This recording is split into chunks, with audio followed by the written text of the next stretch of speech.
This is Behind the Headlines, with behind-the-scenes analysis on issues affecting Pennsylvanians, sponsored by the Susquehanna Valley Center for Public Policy. Now, here's your host. Hi, welcome to a new edition of Behind the Headlines. I'm Charlie Greenewalt, Senior Fellow at the Susquehanna Valley Center. I'm joined by my co-host, Maura Donnelly. Hi, Maura. Hello, Charlie. Why, winter's over? It is, thank goodness. Oh, my goodness. And how were your heating bills? Through the roof. Yeah, they were pretty outrageous. You need to supplement your heating with coal, I believe. Do. That would be very helpful. A small coal stove would, I think, help your heating bills or drive them down significantly. I know that we found that in my extended family. But to talk about this issue of coal, a very important energy source for Pennsylvania, we have the CEO of the Pennsylvania Coal Alliance. Welcome back to the show, Mr. Pippy, former Senator Pippy. Thanks so much for having me. I appreciate being here with you. It's nice for you to be here again, John. We find that last time you were here, we were talking about some of the regulations that had been set forth by the Environmental Protection Agency in Washington that were having an onerous effect on the coal industry here in Pennsylvania. Now, you have word that there could be another round of subsequent regulations coming out of Washington. What are they? Do you know what they are? And what do they mean for the Pennsylvania coal industry? As you mentioned, last year, the federal government put out regulations for new power plants.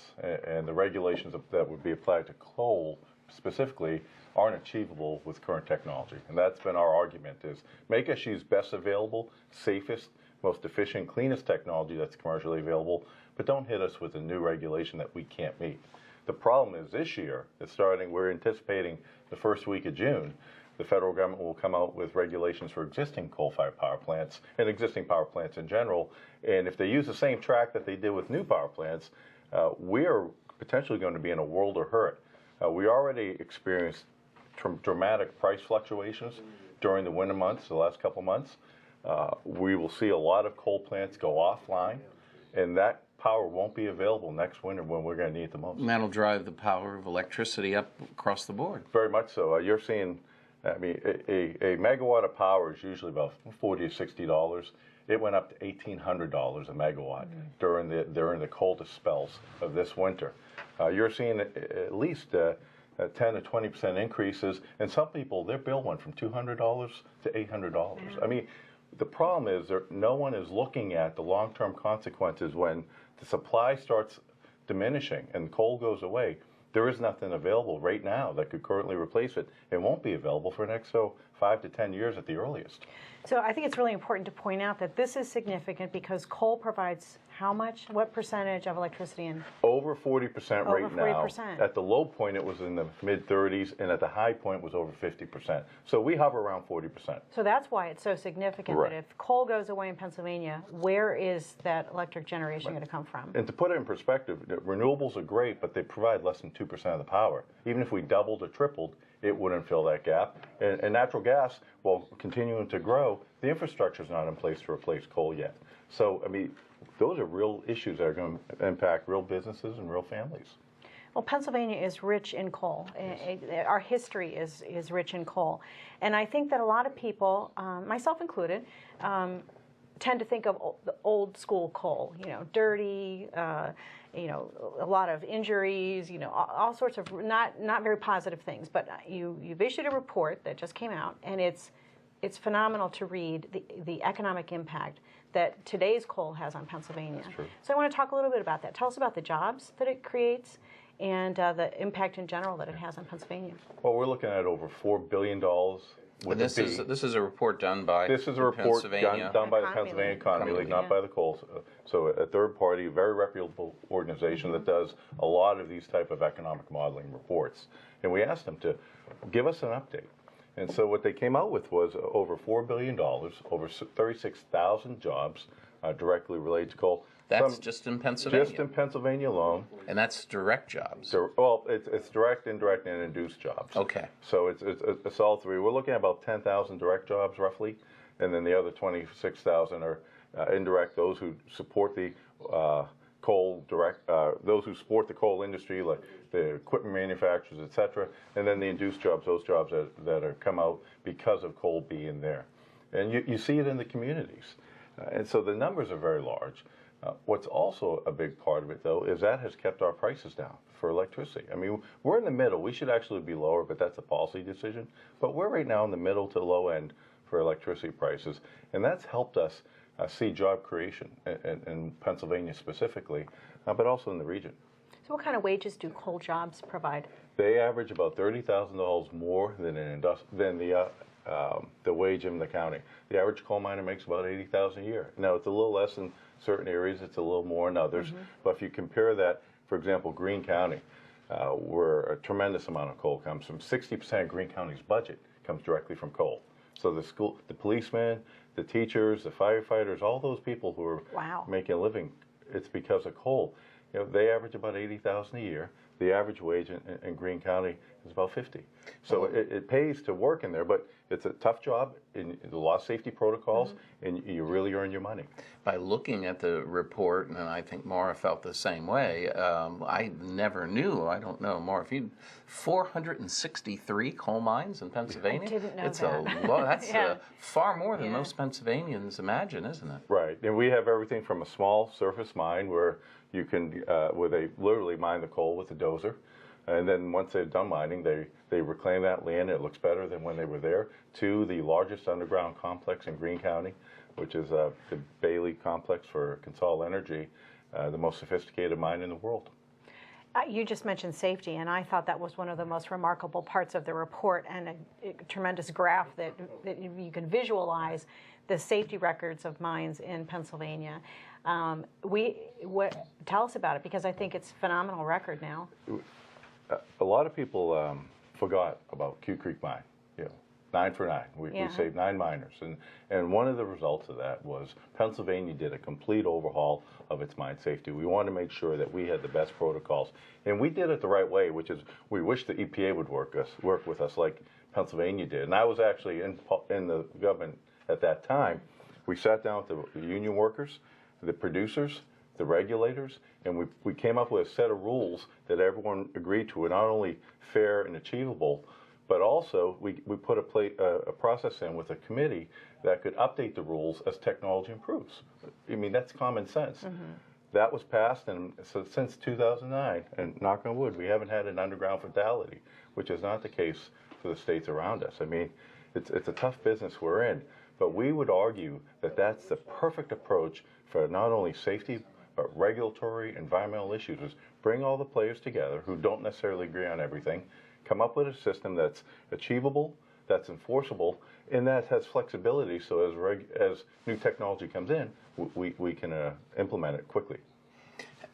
If, in fact, the coal is impacted by these new regulations and is reduced in usage, how much of that can be replaced by natural gas in Pennsylvania? We don't have an exact number.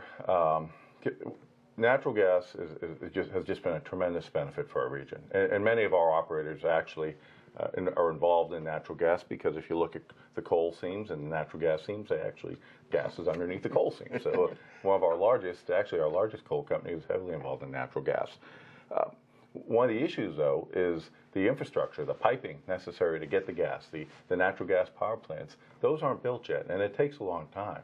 So the EIA says that by 2040, the country's energy, about 38% will come from natural gas and 35% from coal, which is a flip from where we're at right now. We're about 40, and they're in the high 20s. The problem is, there's a little caveat, literally an asterisk, which says it doesn't take into account new environmental regulations that could be put into play.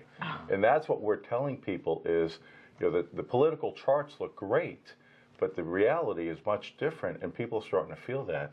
And that's the issue, is that there's not enough infrastructure for natural gas to replace coal, even a significant portion, as we start losing coal-fired power plants.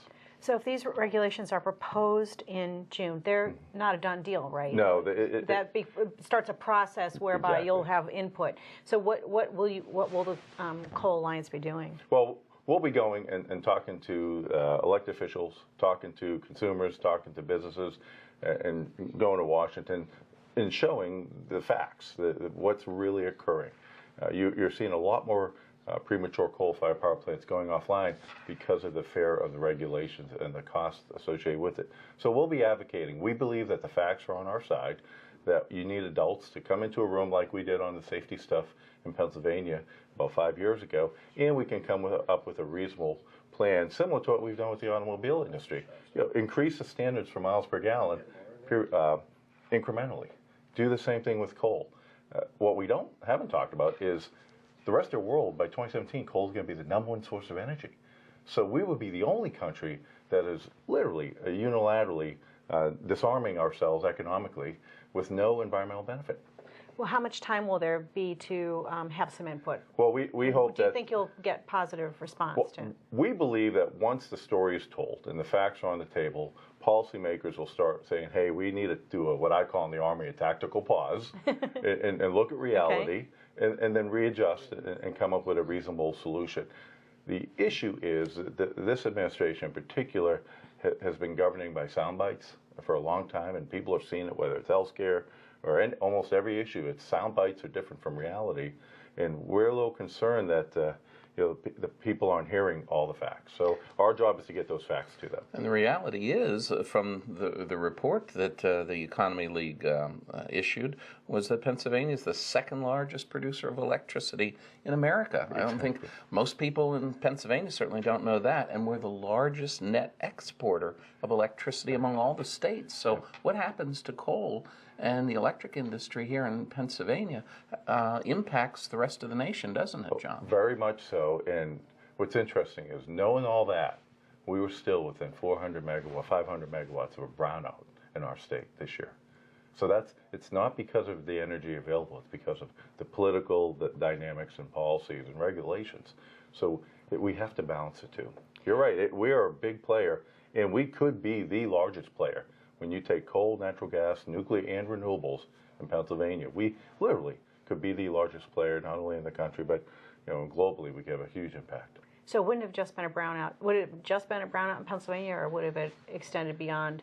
Well, I think it was the whole PJM grid. So because they're interchanged. They're the whole right, because it's not only Pennsylvania, but a significant number of other states. So, but that's their number. I was at some hearings in Washington, D.C., where they discussed it. And if not for other interchanges providing power, like New England and others to us, it could have been, it's frustrating because we literally have the resources here, and we're not being allowed to use them in an environmentally friendly, sustainable way. It just, the policy doesn't add up. I think there's still a lot of people looking into why the prices went so high, and hopefully it'll be resolved and won't happen again. Well, has the Coal Alliance, I guess the Coal Alliance has been working with the legislature and with the Corbett administration to try to influence the regulations and the public policy formation in Washington in this instance, hasn't it? Very much so, in a way that's, I think, very reasonable. We're saying have public hearings where you bring all parties in under oath, so they have to tell the truth, and identify what is causing the potential challenges, and where are we going to be in year 2, 5, 10. That's what a normal project manager, anyone, they look out ahead, and we haven't seen that. And I think our policymakers are starting to see it, and I would argue that over the next year in particular, when the average price of electricity starts to go up again, people are going to start wondering, wait, I hear we have all this energy, why is my electricity bill going up? How's our congressional delegation doing on all this? In general, they're very, very supportive. Okay, that's helpful. A majority of them are. Our challenge has been, at the federal level, it'd be one thing if it was laws that were being passed that were causing this. These are not. It is regulatory intrusion in the legislative process, what some would argue, and executive orders that are causing most of the issues, and there's no accountability to that.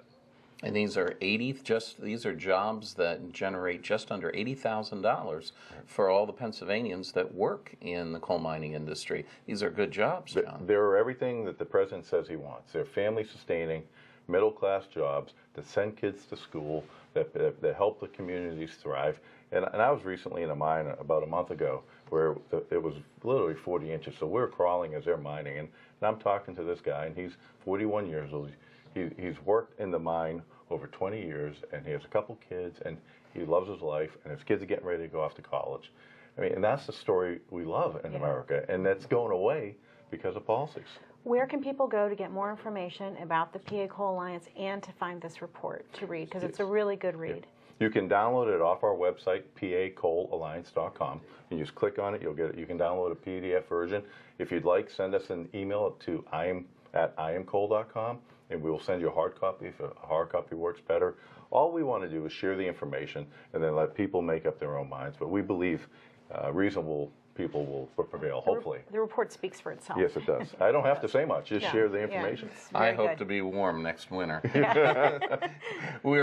Thank you very much for being with us, Senator. We'll be right back with the second segment of Behind the Headlines right after this.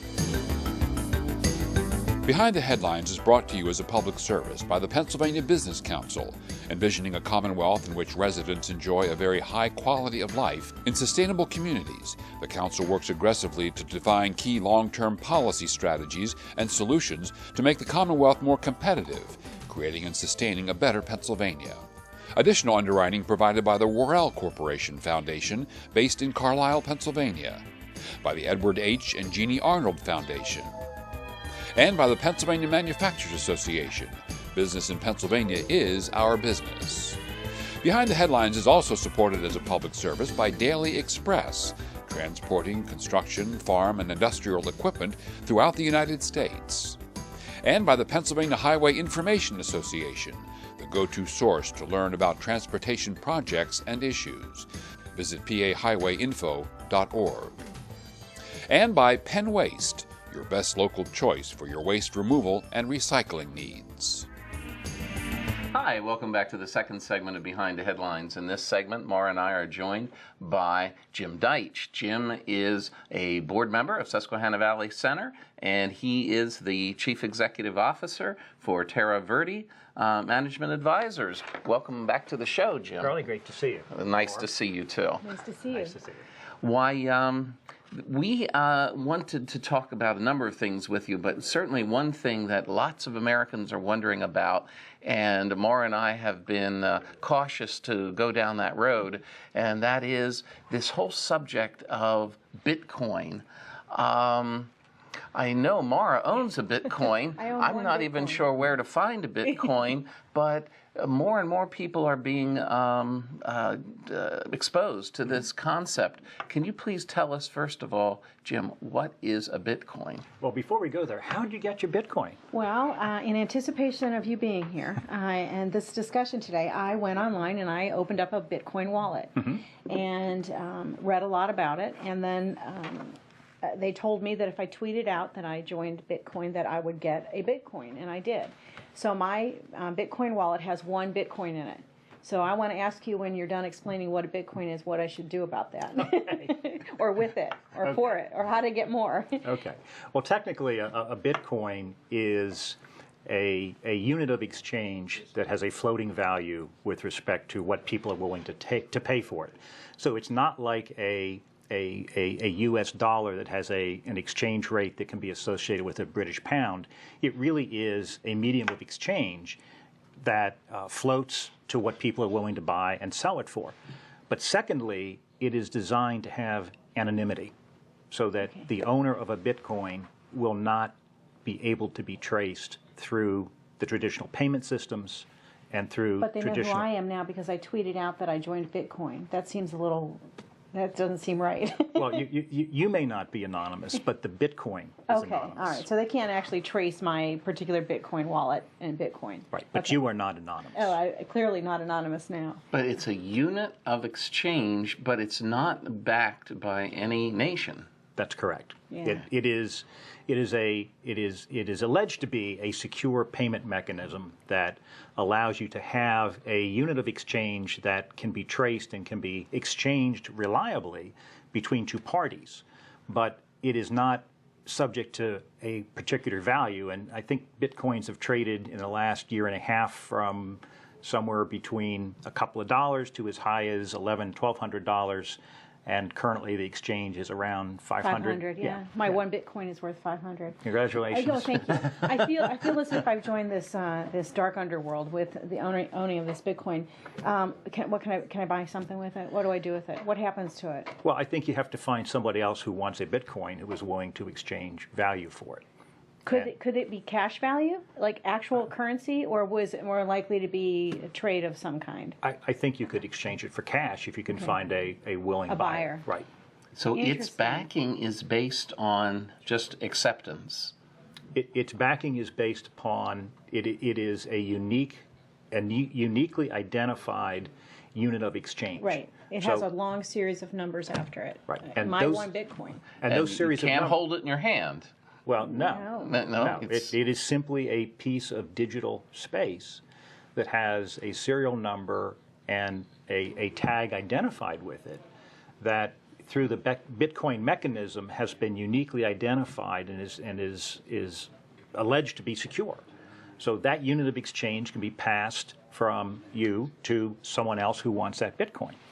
I find this really fascinating, and that's part of the reason why I started this wallet, so I could understand it more. Because if you play around in the tech world like I do, you can't open up any articles without reading about Bitcoin. Some are very difficult. It's been subject to hacking. They had several million Bitcoin stolen from out of people's accounts. So they clearly have some security issues they need to they need to work out. But for the average person, how do I grow that Bitcoin wallet? How do I get more Bitcoins in there? In other words, is there a bank for them, and can you draw interest on It's them? in a bank. It basically my wallet is basically considered my banking account at Bitcoin. Right. So I've got an account. But who runs the bank? This is so confusing, Jim. Well, let's start back. fascinating. Let's start Okay. back and say, how do you get Bitcoin? Right, how do you get So Bitcoin? the universe of Bitcoins started with an ability to mine them, and as you discover them through a series of searches on the internet, you could accumulate Bitcoins. It's become more difficult to mine them, and you require a lot of processing power to mine them because there's a fixed number, and Right. there are still some that have not been mined, but they have Right. become fewer in number. On average, every 10 minutes, somebody opens Finds a up Bitcoin. mine and gets in. When you do that, you get 25 Bitcoins. Okay. So every 10 minutes, Right. somebody's getting one. So that's one way to get them. Okay. The other is once they have all been mined, then, and if you don't mine them, if you want more Bitcoins, you can buy them. You just need to find somebody who is willing to sell them to you. for a Okay. fixed amount. Now, it's- apparently, the fixed amount of Bitcoins are going to run out sometime next year, Mm-hmm. 2016 or something. So once that happens, and everybody, I've got my one Bitcoin, Mm-hmm. so I'm in on that now. I don't have to worry about it. But at that point, then it really becomes that you have to be trading them amongst each other or buying and selling them. Is that Right. correct? Okay. Right. This reminds me of the old days when people used to go mine for gold. Mm-hmm. It was a crapshoot if you were out there with your, shaking your gold around and found it. That's basically, to me, that's what it seems like. These pioneers are out mining for for Bitcoins. I want some new shoes. I mean, can I go get new shoes with my Bitcoin that's apparently worth about $500? Well, I don't know. If you find someone who's selling shoes that's willing to take the Bitcoin. How do I but- find that? How do I find that? Well, That's the crazy part. Let's just stop for a second and say, this is not a well-developed currency Okay. as a medium for That exchange. helps. Okay. But there might be, what's driving this? A couple of things. If you go to certain nations that have capital controls, such as Iceland, you can't necessarily move dollars in or out, or the unit of currency in or out, Okay. without government permission. But when I looked up on the internet where it was accepted, the only country that I saw that absolutely positively banned it, didn't accept it, was Iceland, Jim. Right. And the reason is because of the currency and capital controls that are currently in place. So if you look at why someone from Iceland might want to do that, it's the same reason that people around the world have Swiss bank accounts. It's to have a unit of it's to have cash, a store of value that is not subject to capital controls, that may not be subject to taxation, may not be subject to regulation. And if you want to anonymously purchase goods and services and not have a credit card receipt or a debit to your bank account, that's one of the underlying reasons that I think Bitcoin was conceived. So it is a dark underworld that I've joined. Well, I wouldn't call it a dark underworld. Okay. I would call it a kind of a transaction ability to move value back and forth, which has anonymity. If you don't have the intent to do an illegal transaction, Right. then you I'm could not in trade that- it. Right. yeah, So okay. you're not in the dark world until you decide to go into the dark world. Okay. Is it going to gain in credibility? I don't And know. acceptance. I think the hacking of the Bitcoins has put some degree of concern on whether or not it is truly a secure store of value. Because if Bitcoins can be removed without your knowledge, it's the same as money being taken out of your bank account or money being stolen from your home. Right. So if it's not secure, it has a credibility problem. And if you look at the trading prices since the hacking, those values have regressed, I think simply because of some concern about, is it secure? What's the IRS going to do with all this? I mean, right now that Bitcoin, they're not going to tax that Bitcoin because it has no real market value, dollar value out there. But if I were to sell that Bitcoin and get the going rate of $500 for it, they're going to tax me, aren't they? Or figure out a way.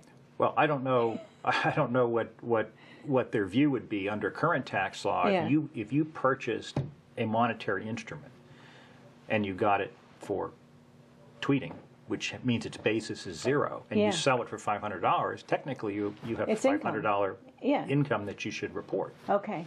There's no line on the 1040 yet that says gain on Bitcoin. Exactly. But there's a general. But they'll catch up to it. You know. Well, they will. there's a general requirement Yeah. that any income that you generate, whether or not you get a 1099 or some other transaction for it, you're You have to obligated report to report it. Absolutely. So Yeah.